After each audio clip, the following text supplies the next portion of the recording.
뉴욕타임즈가 고민하는 게 뭘지를 조금 더 생각해 보면 어, 몇 가지가 있을 것 같아요. 그러니까 방금 얘기했던 것처럼 어떤 구독자 확대를 위해서 컨텐츠가 먼저 확대가 돼야 될 것 같고, 그 확대를 위해서 이런 인수를 해야 될 것 같다라는 생각을 할 수도 있지만, 뉴욕타임즈는 이런 인수를 하기 전에 우리는 자체적으로 하면 안 돼? 라는 질문을 했을 거예요. 그렇죠? 자체적으로 할 수 없는 건가? 그래서 우리가 딜을 해야 되는 건가? 라는 것도 있고, 두 번째, 자, 이들을 데려오는 게 우리에게 양적 확대 또는 우리 사업에 플러스적인 요인이 더 큰 건가에 대한 판단을 할 것 같아요.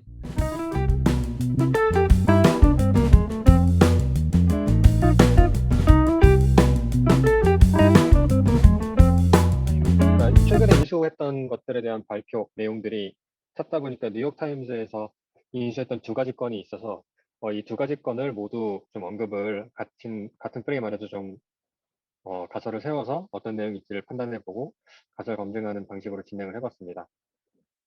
이제 플로우에 따라서 가설이 쭉 있는데요. 일단 기사 두 가지 내용은, 하나는 뉴욕타임즈에서 스포츠 언론 회사를 하나를 인수를 해서 구독자가 늘었다라는 내용과, 그리고 낱말 퍼즐 하는 게임 회사를 하나 인수를 했다라는 내용이고요. 그래서 가설은 총 9개 정도를 쭉 플로우에 따라서 세워봤고, 이걸 차례대로 검증해 보도록 하겠습니다. 먼저 뉴욕타임스는 다 아는 공신력이 높은 전통 언론사이고요.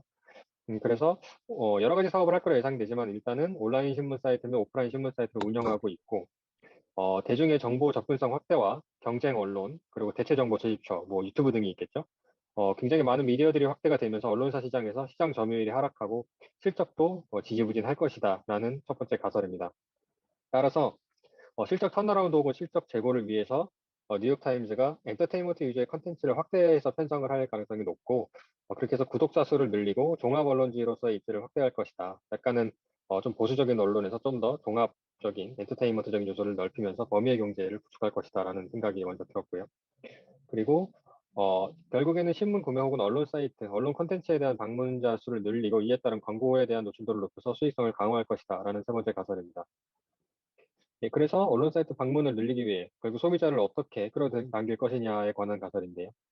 소비자의 구매 욕구를 자극을 해야 되고, 구매 유인이 되는 컨텐츠는 단기간에 소화가 가능하고, 신문을 보는 동안 소화가 돼야 되고, 엔터테인먼트적 요소가 강하고 락인 효과가 어느 정도 있어야 구독까지 연결이 될 수 있을 것이다라는 판단입니다.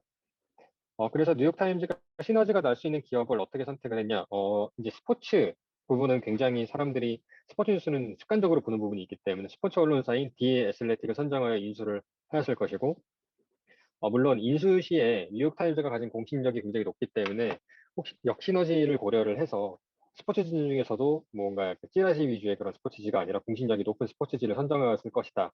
그래서 뉴욕타임즈의 공신력에 부합하는 그런 언론사를 인수를 했을 것이다라는 내용이 다섯 번째 가설입니다. 그리고 이제 낱말 퍼즐 게임 관련된 내용인데요. 또 다른 시너지가 날 수 있는 부분은 뉴욕타임즈는 낱말 퍼즐 게임인 워드를 인수를 했고, 워드는 성장 수준이 매우 높은 1티어의 낱말 퍼즐 게임일 것이다. 왜냐하면 뉴욕타임즈의 또 공신력에 맞아야 되기 때문이고요. 그리고 퍼즐을 이제 신문이나 이런 데 보면 퍼즐 같은 것들이 있는 경우가 많은데, 저 같은 경우는 이거에 대한 흥미가 높지 않지만 이거를 굉장히 습관적으로 푸는 그런 수요가 있을 거라고 판단을 했고요. 그래서 그런 사람들이 꽤 많기 때문에 락킹 효과를 노렸을 것이다 라는 여섯 번째 가설입니다. 따라서 이런 스포츠라든지 게임 같은 유인책들을 통해 뉴욕타임즈는 소비자 노출도를 높이고, 광고를 수주할 때 이제 소비자 노출도가 높아졌기 때문에 광고 수주할 때도 경쟁력을 확보해서 광고 수입으로 수익성을 견인하려 할 것이다 라는 내용이었습니다. 단 이러한 전략에 대한 평가 가설은요, 정보 수집처가 다양해지고 잠재적 경쟁사가 언론사 외에도 존재하게 되는 현 언론 미디어 시장에서 이게 뉴욕타임즈가 어떻게 보면 계속 치고 올라가는 핵심 경쟁력이 되기는 어렵고, 워낙에 미디어도 다양해지고 너무 많은 회사들이 경쟁을 하고 있으니까요. 그 경계도 모호해지고요. 다만 공신력 있는 전통 미디어의 수익성을 보완하는 역할 정도는 할 수 있을 것이다라는 판단입니다. 그리고 뉴욕타임즈는 결국 그 공신력이 있는 타 언론사 및 콘텐츠를 흡수함과 동시에 전달 방식의 변화를 통해서 미래의 변화를 준비하고자 할 것이다라는 업계 가설이고요. 이건 이제 차례대로 이제 뭐 뉴스 기사라든지 외국 자료들을 보면서 좀 검증을 해보겠는데요. 생각보다 많은 부분에서 가설이 기각된 부분들이 있었습니다. 먼저 첫 번째 가설, 뉴욕타임즈가 전통 언론사로서 이제 시장 점유율이 하락하고 실적이 부진할 것이다라는 내용은 유효한 것 같습니다. 뉴욕타임즈가 가장 이 신문 언론사, 이 친모라는 언론사들 중에 그 그래프를 보시면 결국 뉴스페이퍼 퍼블리셔스는 굉장히 그 채용 인원수로 이제 가늠을 해보았을 때 굉장히 줄어들고 있고 디지털 네이티브 쪽이 오히려 좀 올라가는 것을 확인할 수 있습니다.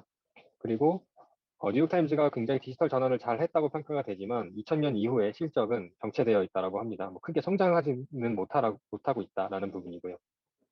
여기서 좀 특이한 부분이 나오는데 제가 뒤에서 이야기할 가설 중에 광고 매출 부분들이 있는데 실질적으로 광고에 오히려 집중을 하지 않고 있다고 합니다. 광고에 노출되고 그걸 기반으로 공짜로 뉴스 기사를 읽는 그런 방식이 너무나 소비자들에게 익숙하고 별로 좋아하지 않기 때문에 오히려 그거보다는 컨텐츠 퀄리티를 높여서 유료 구독 매출을 높이는 방식으로 하고 있고 그래서 광고 매출 비중은 줄어들고 구독 매출이 늘어서 트레이드오프 돼서 약간 플랫하게 매출이 가는 그런 형국이라고 합니다. 뭐 하단에 뉴욕타임즈 주가 추이는 그냥 참고해 주시면 될 것 같고요. 그리고 이제 밑에 이제 일부 기사에서 발췌한 내용인데 여기 보면은 뉴욕타임즈의 전체 매출이 2000년 대비 2억 달러밖에 줄지 않았다고 하는데 2억 달러밖에 줄지 않았다는 게 과연 좋은 건가 싶습니다. 2000년 대비 지금 거의 20년이 넘게 지났는데 매출이 늘지 않았다라는 건 결국에 잘했다라기보다는 겨우겨우 생존하고 있다라는 내용으로 느껴지고요. 그 두 번째 가설 관련해서 이제 뉴욕타임즈도 여러 가지 엔터테인먼트적인 콘텐츠를 다양화하는 전략을 펼칠 것이다라는 부분도 유효하다라고 판단이 됩니다.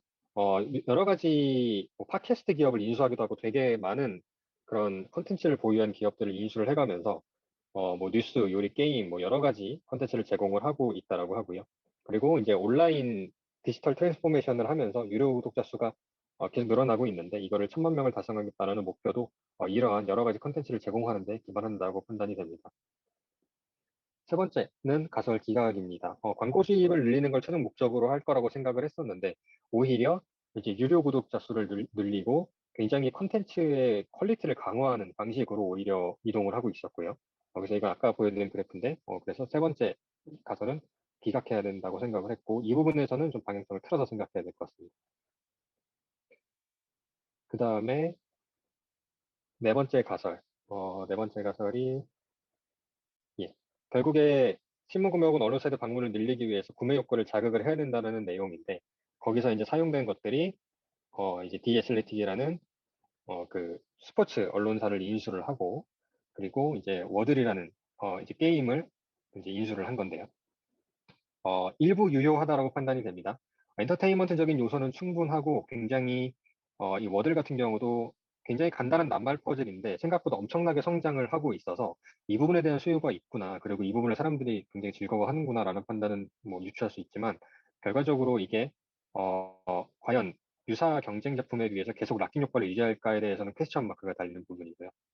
디애슬레틱 같은 경우도 이 스타트업으로서 굉장히 스포츠 분야 유료 구독 미디어 시장을 개척한 매체라고 하고 굉장히 단기간에 큰 성장을 했었는데 여기에도 이제 골수 팬들이 시즌이 끝나면 구독을 끊어버리는 것들이 문제였기 때문에 여기도 락킹 효과 자체는 그렇게 크지가 않다. 따라서 즐거움을 주기는 하지만 이걸로 인해서 소비자들이 락킹하는 데는 좀 부족하다. 그래서 이 가설은 일부는 맞고 일부는 기각되는 그런 항목이라고 볼 수 있겠습니다. 그 다음에 다섯 번째 가설입니다. 결국 뉴욕타임즈하고 같이 시너지를 내기 위해서는 어느 정도 공신력이 있는 매체여야 된다라는 가설입니다.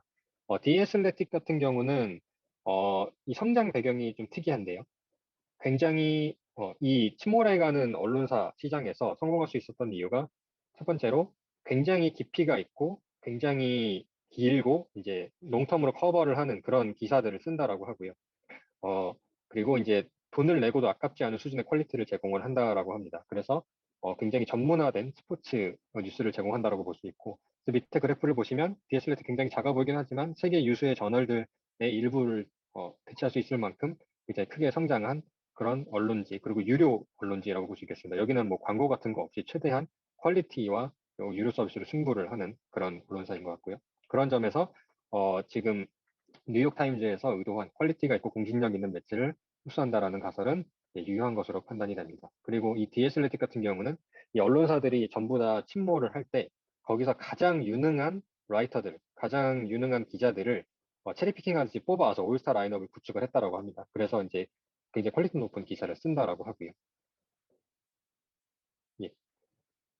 그리고 여섯 번째, 이 낱말 퍼즐을 사람들이 굉장히 좋아하고, 이 낱말 퍼즐 같은 경우도 이제 거의 세계 최고 수준의 퀄리티를 가진 것들을 뉴욕타임즈가 이수를 할 것이다라는 점에서 이 워들이라는 어플리케이션 게임이 굉장히 급성장하고 있고 많이 유명해지고 있기 때문에 이 부분은 맞다라고 볼 수 있지만, 이게 뭐 특정 문화권의 사람들이 이걸 더 즐긴다라고 일반화하기는 좀 어려운 것 같습니다. 그래서 이거에 대한 수요가 있는 것은 많으나 이게 뭐 미국의 특정한 전략이라든지 그렇게 일반화하기는 어렵다라고 판단돼서 이것도 일부 유효한 가설이었다고 생각이 되고요. 예, 밑에 Why do some people love puzzles는 도대체 이 퍼즐을 푸는 사람들이 어떤 사람들인가, 이 낱말 신문에서 굳이 낱말 퍼즐을 하는 사람들이 어떤 사람인가에 대한 내용인데, 이게 뭐 심리적인 분석이긴 한데 결과적으로 굉장히 모티베이션이 있고 문제가 있으면 풀지 않으면 못 지나치는 사람들, 그런 사람들이 굉장히 첫 글자만 제시되어 있는 이 퍼즐을 봤을 때 꼭 한번 풀고 넘어간다, 뭐 이런 유인이 있다, 그런 뭐 재밌는 내용이었습니다. 예. 일곱 번째 가설, 결국 이러한 컨텐츠들을 통해서 광고 수익을 얻는다라는 거는 결국 이제 가설 기각을 간단하게 했고요. 그리고 여덟 번째, 예. 여덟 번째 가설 같은 경우도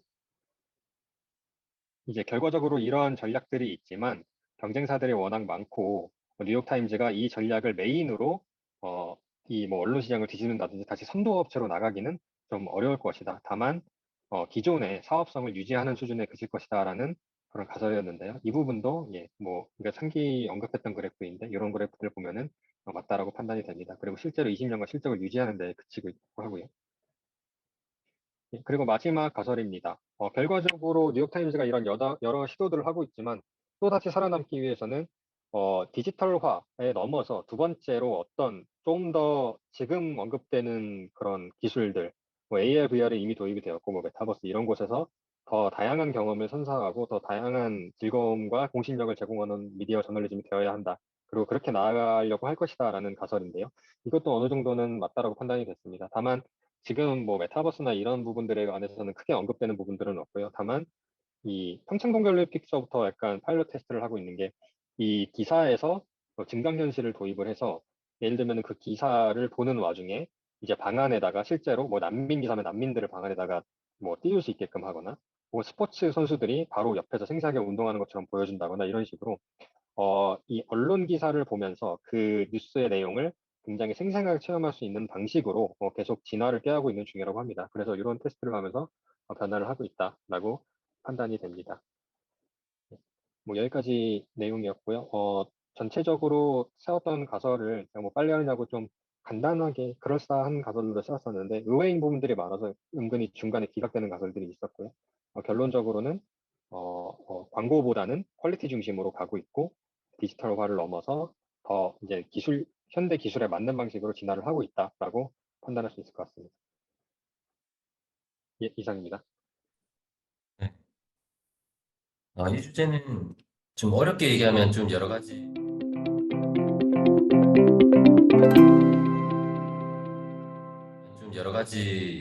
어려운 얘기들 할 수 있을 것 같은데 또 이렇게 간단하게 접근하면 다 이제 되게 당연한 얘기들로 이제 채워질 수 있을 것 같아요. 그래서 간단하게만 생각해 보면 뉴욕타임즈는 어쨌든 양적인 디애슬레틱이나 이제 워들 뭐 이런 거를 인수했다라고 볼 수 있겠죠. 가장 심플하게 보면 그럴 것 같아요. 근데 뉴욕타임즈가 고민하는 게 뭘지를 조금 더 생각해 보면 몇 가지가 있을 것 같아요. 그러니까 방금 얘기했던 것처럼 어떤 구독자 확대를 위해서 컨텐츠가 먼저 확대가 돼야 될 것 같고 그 확대를 위해서 이런 인수를 해야 될 것 같다라는 생각을 할 수도 있지만 뉴욕타임즈는 이런 인수를 하기 전에 우리는 자체적으로 하면 안 돼? 라는 질문을 했을 거예요. 그렇죠? 자체적으로 할 수 없는 건가? 그래서 우리가 딜을 해야 되는 건가? 라는 것도 있고 두 번째, 자, 이들을 데려오는 게 우리에게 양적 확대 또는 우리 사업에 플러스적인 요인이 더 큰 건가에 대한 판단을 할 것 같아요. 말씀해 주신 대로 디 애슬레틱스나 뭐 워드의 경우에는 성격이 너무 많이 다른 트래픽인 거죠.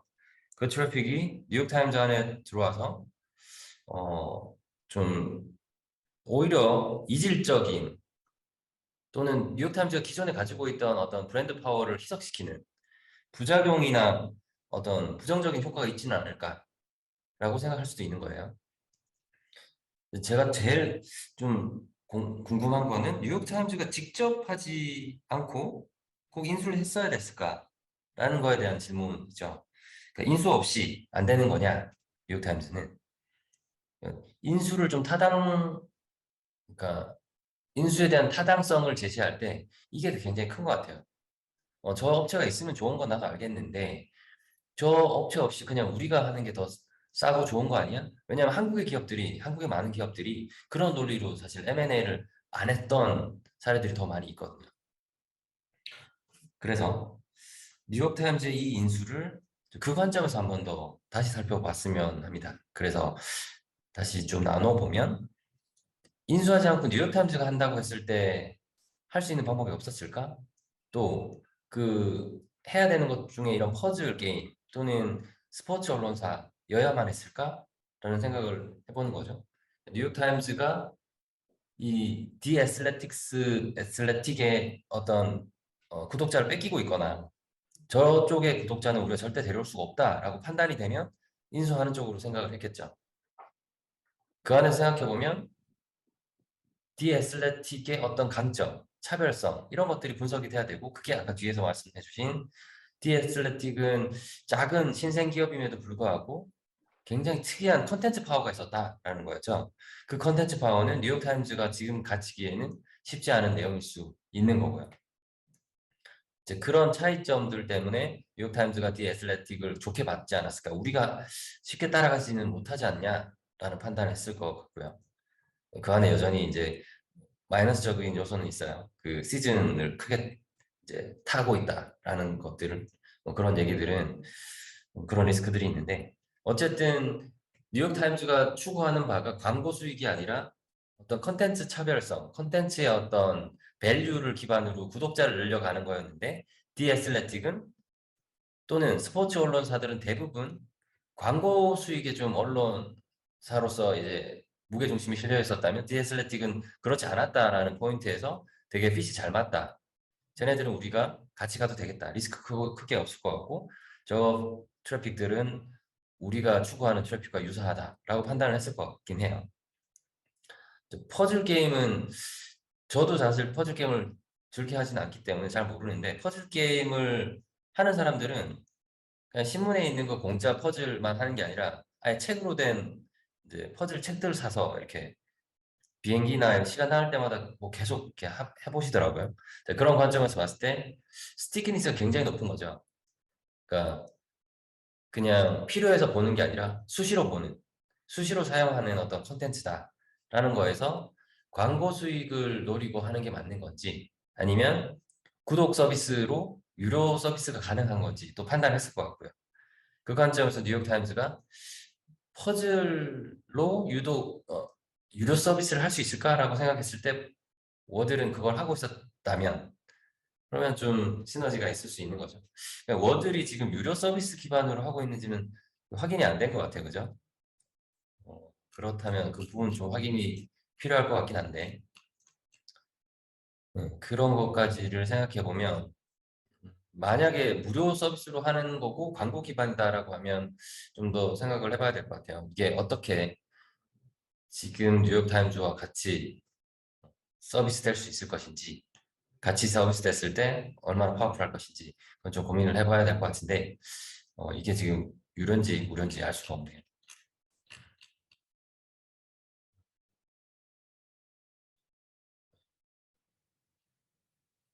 그건 안 나와 있죠. 네.